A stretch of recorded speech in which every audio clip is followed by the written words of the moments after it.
Al doctor Andrés Martínez, académico experto en Derecho Constitucional. Doctor Martínez, bienvenido. La nulidad de las elecciones de asambleístas nacionales y del exterior decidida por el Consejo Nacional Electoral, tema que aún puede ser impugnado y va a ser impugnado, abre sin duda nuevamente un debate sobre la constitucionalidad y la legalidad de esta decisión. Importante conocer su punto de vista.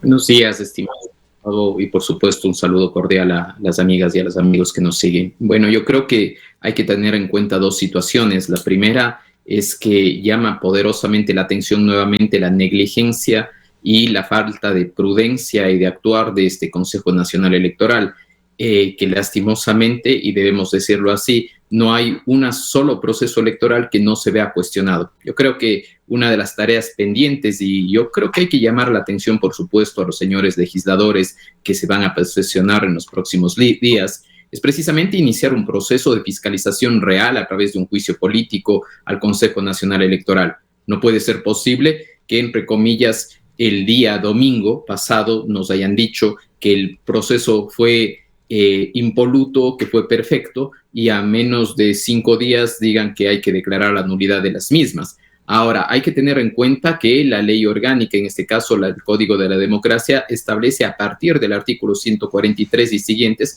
cuáles son los causales para declarar la nulidad en los casos de votaciones y, por supuesto, en el caso de los escrutinios respectivos. Ahora, no es simplemente si usted quiere, una arbitrariedad o un gusto de la señora Tamaín y compañía, sino tiene que obviamente establecerse si es real o no los causales que estos han existido. Por otro lado, por cuerda separada, por supuesto que hay que reconocer que los ecuatorianos en el exterior, nuestros compatriotas, tengo conocimiento directo, que tuvieron múltiples problemas precisamente para entrar. Sin embargo, hay que darse cuenta también cómo se presentan en este caso las impugnaciones y por supuesto que deben ser resueltas en derecho, es decir, que obviamente se debe tener en cuenta lo que establece el Código de la Democracia, como le decía, a partir del artículo 143 y siguientes, lo cual personalmente creo que no llega a calzar del todo. Ahora, el CNE tiene actuaciones muy variables, en algunos casos, como hemos visto en el tema de Construye, por ejemplo, ha actuado con mano de hierro, no tanto por el peso de las decisiones o lo que esto implica, sino por la inflexibilidad, argumentando la letra del Código de la Democracia u otras normas. ¿Qué actitud está siendo visible ahora en cuanto a este tema de repetir las elecciones de asambleístas en el exterior? A más de que el tema aún puede ser impugnado, entendemos que el Consejo Nacional Electoral se ha adelantado y ha difundido a través de las redes sociales un vídeo señalando ya que el 15 de octubre habrá elecciones.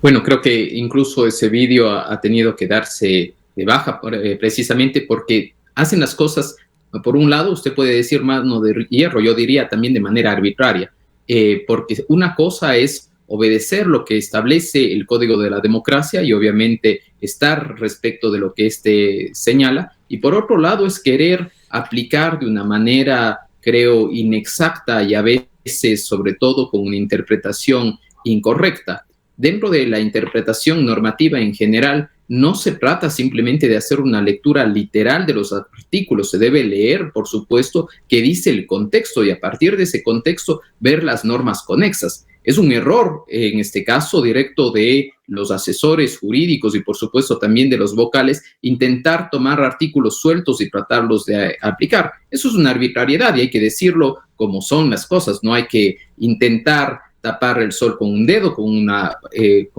administración del Consejo Nacional Electoral realmente cuestionable. Y por otro lado, yo creo que no se debe escapar, creo que nos concentramos a veces en detalles de cuándo va a repetirse o si se repite o no, cuando realmente deberíamos preguntarnos, por otro lado, si se deberían realizar las investigaciones, lo cual creo que sí, que obviamente se haya asignado a una empresa que primero no contaba con el capital social necesario, por otro lado que no tenía la experiencia y por otro lado que tampoco se habían hecho ni siquiera las pruebas previas. Entonces, eso se debería cuestionar y creo que en esos tumultuosos sesiones del Consejo Nacional Electoral deberían estarse discutiendo estos asuntos y no otros. Sin embargo, lastimosamente en este país nos vamos a veces por otro lado y no realmente por los asuntos de fondo que deberían interesar. Sin candidez en este delicado tema, lo que está en juego son 6 curules en la Asamblea Nacional, lo que se está poniendo en juego. Y aquí quisiéramos poner de por medio también qué pasa con los 50,000 ecuatorianos que sí votaron. Por supuesto, quienes sí votaron, quienes se demoraron, porque insisto, estimado Gustavo y a los amigos oyentes, tuvimos múltiples denuncias, tanto en redes sociales, incluso a nivel familiar, que se tardaron realmente horas para poder votar. Si se hace un nuevo proceso, no sé si todas las personas podrían hacerlo, valdría la pena precisamente nuevamente analizar, de acuerdo a lo que establece el Código de la Democracia, si cabe o no la nulidad. Insisto, no es simplemente una arbitrariedad o tratar de interpretar lo que ellos quieren entender. Las votaciones se dieron. Por otro lado, si ellos quieren demostrar que hubo un real hackeo, lo lógico hubiese sido que el propio día domingo indiquen durante la jornada que estaba viéndose un hackeo y que frente a ese hackeo se iniciaba una acción presentando la denuncia respectiva ante la Fiscalía.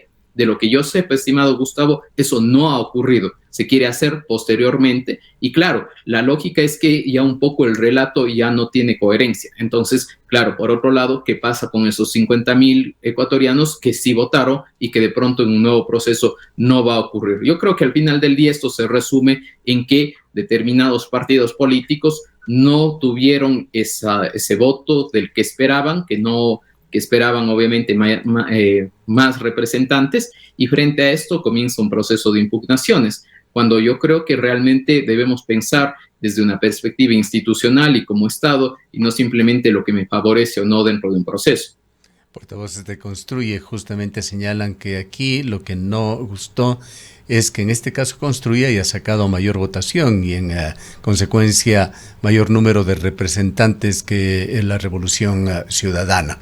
Y entendemos que interpondrá un recurso ante el Consejo Nacional Electoral para que se desista de esta intención de repetir las elecciones. Pero aquí quisiéramos preguntarle nuevamente a usted, este tema, ¿es de exclusiva injerencia del Consejo Nacional Electoral o puede traer de la mano por cualquiera de los sectores involucrados en este tema, incluyendo los votantes, acciones de protección tan utilizadas para otros fines en Ecuador? O quizá eventualmente pueda llegarse incluso a la necesidad de una intervención de la Corte Constitucional. Bueno, yo creo que más bien, estimado Gustavo, aquí la intervención que sería necesaria en su momento al ser una decisión, cuando llegue a ocurrir como tal del Consejo Nacional Electoral, primero debería impugnarse frente al propio Consejo Nacional Electoral y después que lo resuelva, al ser un asunto exclusivamente en el tema electoral, el Tribunal Contencioso Electoral, el cual podría llegar a dirimir y, por supuesto, dar luces de lo que podría llegar a pasar, es decir, ya un tribunal imparcial, especialista en materia electoral y que, de acuerdo con lo que establece nuestra Constitución, debería ser el llamado precisamente a solventar estas cuestiones, sobre todo durante un proceso electoral como el que estamos viviendo. ¿Cómo podría influir este tema con las derivaciones que pueda tener, doctor Martínez, en el cronograma electoral? Por una parte, los resultados oficiales para asambleístas no podrán ser proclamados hasta que este tema termine. Yo creo que incluso los propios partidos políticos, estimado Gustavo, y en este caso la propia Revolución Ciudadana, deberá valorar y hacer, entre comillas, un timing para ver si les conviene o no, porque recuerde usted que una vez proclamados los resultados oficiales, en 15 días los asambleístas se deben posesionar y obviamente comenzarían a sesionar.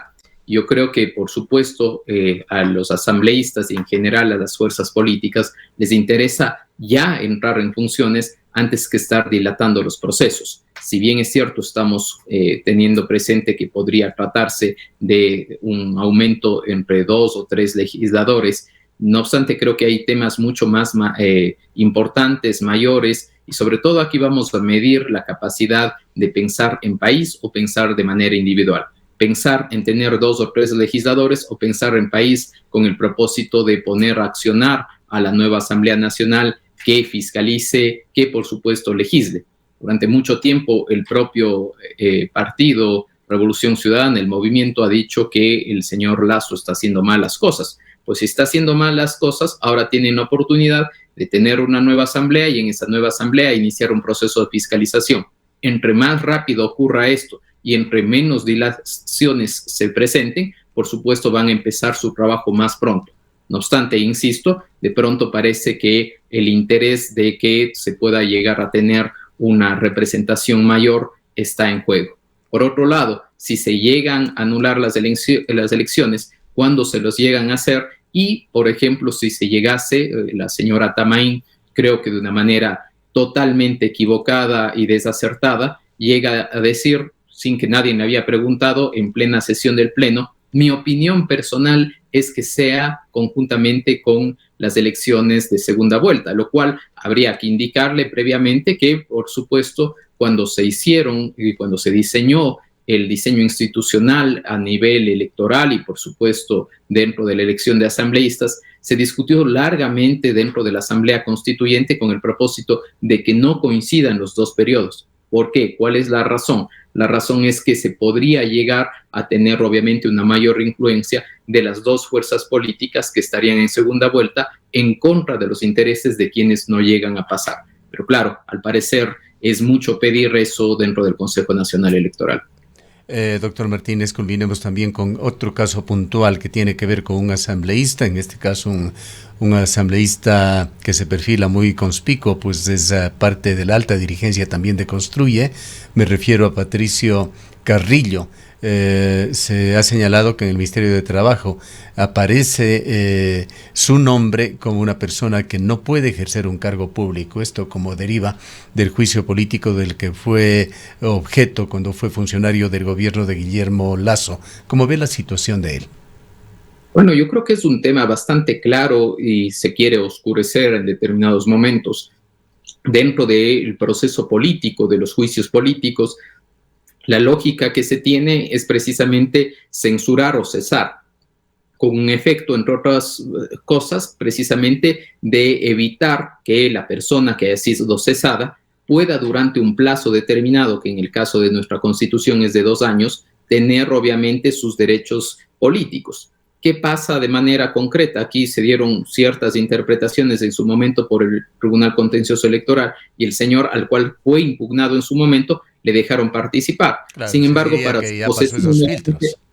Se necesita estar en ejercicio de los derechos políticos y él no está en ejercicio de los derechos políticos, razón por la cual consta en el ministerio. Más allá que conste o no en el ministerio, creo que es una cuestión bastante clara, no merece discusión el hecho de que si no tengo yo derechos políticos, mal podría posicionarme y para eso obviamente la norma establece que había un suplente y el suplente o la suplente será quien se tiene que posesionar.